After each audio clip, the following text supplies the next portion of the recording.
Blogueros con el Papa. Y a todos los que hacen posible la organización de este congreso. Es un motivo de unión también, ¿no? El podernos unir, no solo virtualmente, sino también físicamente, y poder compartir también humanamente y podernos tocar, ¿no? Que virtualmente no siempre es posible. Bueno, realmente estamos, yo creo que ya todos un poco nerviosos porque la hora de la comida ya está sobre nosotros y comprendo que el estómago pueda de alguna manera incomodarnos, ¿no? Un estómago vacío. Por eso que yo voy a intentar ser breve, intentar exponer un poco lo que me decía Néstor cuando me invitó, ¿no? Me dijo, ¿por qué no hablas de religión y libertad, ¿no? Los que somos españoles nos acordaremos aquella famosa escena de Paco Umbral en el programa de Mercedes Milá, reclamando que quería hablar de su libro, ¿no? Llegaba al final del programa y a él que lo habían invitado a hablar de su libro, al final no hablaba y al final dio un puñetazo en la mesa y dijo que yo quiero hablar, he venido aquí para hablar con mi libro. Bueno, pues cuando me lo comentó Néstor, me vino esa imagen y digo, bueno, no sé si será muy prudente, pero bueno, ya que me invita a ello, voy a explicar brevemente en qué consiste el proyecto propiamente, ¿no? Es un proyecto que nació en el 2009, un poco como necesidad a cubrir otro tipo de información sobre la Iglesia que quizás no estaba del todo recogida en ese año, ¿no? Que lo poco que había hecho propiamente en España, pues a lo mejor tenía aristas un poco agresivas o demasiado crítico o demasiado, no sé cómo decirlo, pero bueno, daba la sensación de que no recogía ni el corazón ni el sentir de la Iglesia, ni tan siquiera era un proyecto o eran algunos proyectos de comunidad eclesial. Por eso que nos lanzamos a crear el portal de Religión en Libertad, y la verdad es que en todos estos 6 años prácticamente el Señor nos ha ido iluminando y nos ha ido llevando a algo que nosotros humanamente empezamos siendo un portal más de denuncia que de anuncio, un portal más combativo, y sin embargo el Señor nos ha ido poniendo en el camino para que sobre todo pudiéramos responder un poco a las necesidades de este momento, ¿no?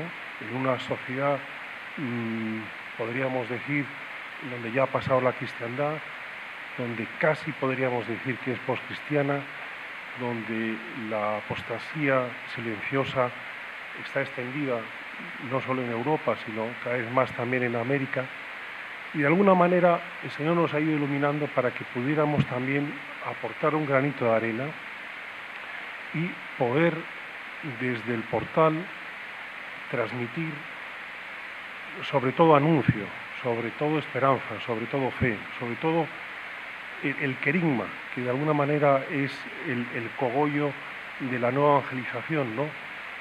A esa sociedad que ya no quiere escuchar de Cristo ni quiere saber nada de la Iglesia, no se le puede abordar desde, a lo mejor desde el moralismo o desde la ley o desde imposiciones, sino hay que abordarla como hacían los primeros apóstoles cuando salieron del cenáculo, ¿no?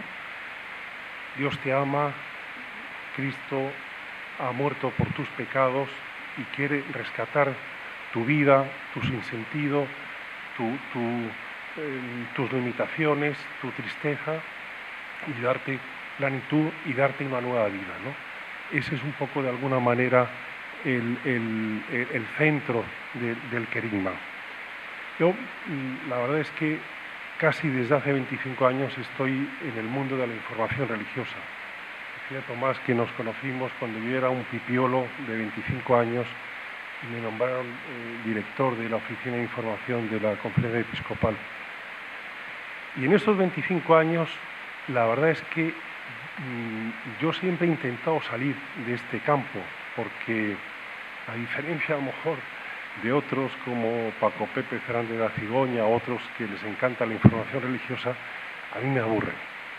A mí me aburre y además la gente me pregunta, por ejemplo, el otro día mi madre, oye, ¿quién va a ser el próximo arzobispo de Barcelona? Y yo le dije, pues mira, no tengo ni idea. Pero hombre, si tú te ocupas de este tipo, algo sabrás, alguna terna, tendrás algún tipo de tips. Yo, mira, mamá, la verdad es que no tengo ni idea. No tengo ni idea y además, la verdad, tampoco voy a dedicar tiempo a intentar descubrir quién está en la terna o quién se ha postulado para ese puesto.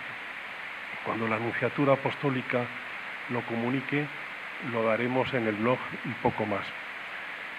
Yo lo que quiero decir con esto es que muy frecuentemente me pregunto si yo fuera periodista en la época de Jesús, ¿cómo me hubiera comportado? ¿Hubiera estado pendiente de las maniobras de Herodes o de las intrigas de Poncio Pilato o de los sabios del templo o de Salomé? Y si hubiera estado pendiente de todas esas batallas, intrigas, informaciones, poder contra poder, posiblemente me hubiera perdido el acontecimiento más importante del mundo y de la humanidad, como fue el nacimiento de Cristo. Yo con esa reflexión luego la traigo al momento actual y me digo, bueno, llevo muchos años en eso que llamamos información religiosa. ¿Y cómo tengo que actuar yo para darme cuenta que si Jesús está vivo y es el Señor de todas las cosas, es del todo adecuado que yo me aproxime al hecho religioso como tradicionalmente se hace en la información religiosa, que es estar pendiente de la vasija, si la vasija es bonita o es fea, si la vasija tiene una rotura o si la vasija es pequeña o grande, o me tengo que ocupar del tesoro que realmente está en la vasija. Desgraciadamente, en España, sobre todo, yo no sé, en otros países, la información que hemos heredado ha sido una información religiosa en donde estaba pendiente de la vasija, la reunión de curas, un conflicto, que si el consejo pastoral de tal diócesis se rebela contra el obispo, que si el obispo dice no sé qué, que si unas monjas no obedecen al obispo. En eso se ha quedado. De hecho, fíjese que hace años escuché en COPE, en los domingos, en el programa, hay un programa informativo de Iglesia Noticia, Iglesia Noticia de Madrid, lógicamente, luego cada diócesis tiene su desconexión, ¿no? Pero que llegaron a informar que el deán de la Catedral de Madrid se iba de ejercicios en la COPE, en Iglesia Noticia. Claro, el interés de la audiencia podía ser nulo o menos, porque eso no golpea la propia vida, ¿no? Pero si realmente hay que aproximarse y hay que intentar transmitir lo que está en la vasija, dentro de la vasija, ese tesoro, y no propiamente la vasija, hay que intentar ver cómo se hace. ¿Qué es, de alguna manera, o cómo lo hacía Jesús en el Evangelio? Que de alguna manera Jesús nos enseña un modelo comunicativo. Primero porque apenas su vocabulario podía limitarse a no más de 800 palabras, o de 1000 si queramos, pero no mucho más. Y en segundo lugar, porque nos enseñaba cómo transmitir el Evangelio a base de historias, de parábolas, de metáforas, que todo fuera visual, que todo fuera de alguna manera interpelable. Y por otra parte, también nos enseñaba, ahora que estamos hablando y sobre todo los pastoralistas están preocupados de cómo hay que aplicar la nueva evangelización y cómo hacer que la gente vuelva a la iglesia, él nos decía, con su ejemplo, cómo atraía a la gente. Y hacía simplemente 3 cosas. Iba a los pueblos, curaba a los enfermos, sanaba los corazones de las personas y expulsaba demonios. A partir de ahí no había medios de comunicación, pero la gente hablaba. Radio Macuto funcionaba y la gente empezaba a hablar de un hombre que tiene poder.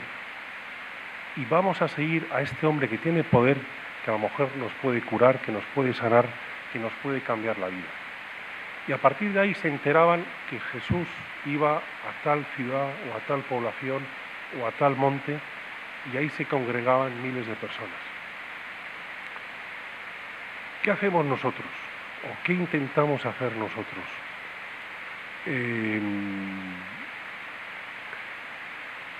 Ser de alguna manera notarios o altavoces de los milagros, de los signos palpables de que Jesús existe y de que hoy obra también ese poder entre nosotros. No hacemos otra cosa, o nuestra pretensión no es otra cosa en Religión y Libertad que ser, como decía Butanito, notarios de la actualidad, ¿no? Pero no unos notarios de la actualidad en donde están pendientes de la vasija, sino de lo que contiene la vasija.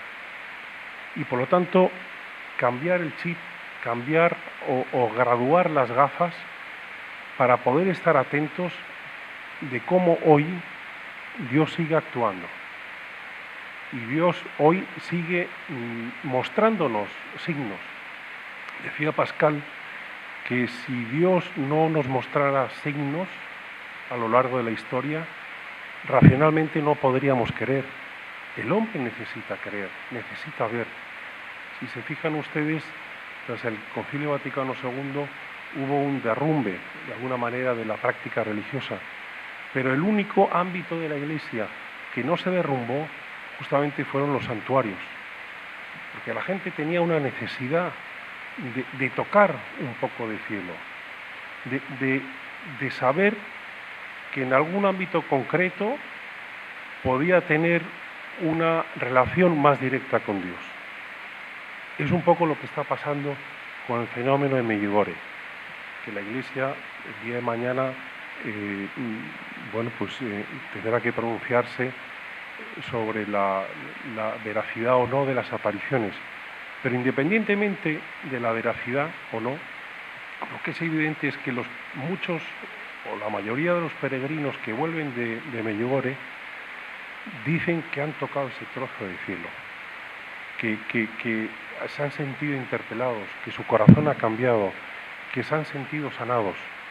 Fíjense ustedes, si no, cómo en los años 50 y 60 en Italia, el fenómeno que produjo el Padre Pío en San Giovanni Rotondo, como un capuchino en una población perdida del sur de Italia, apenas un pueblo de no más de 300 habitantes, hizo de imán para que toda Italia, entre comillas, una importante parte de Italia, viera que ese hombre era un hombre tocado por Dios, era como un meteorito que Dios había lanzado y nos había dejado en la tierra, y que ese hombre de alguna manera nos podía ayudar a sentirnos plenos, a tener ese cielo o ese paraíso también en la tierra.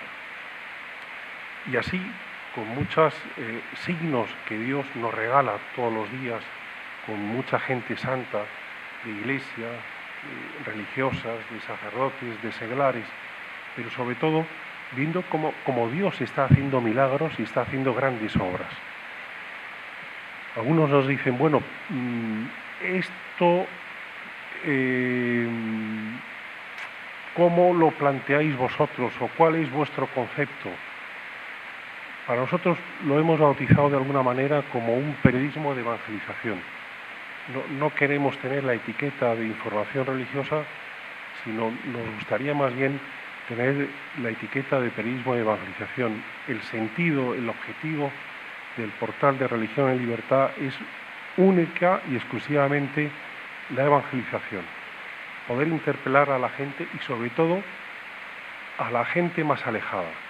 Lo que decía Benedicto XVI y luego el Papa Francisco, de intentar llegar a las periferias del continente digital.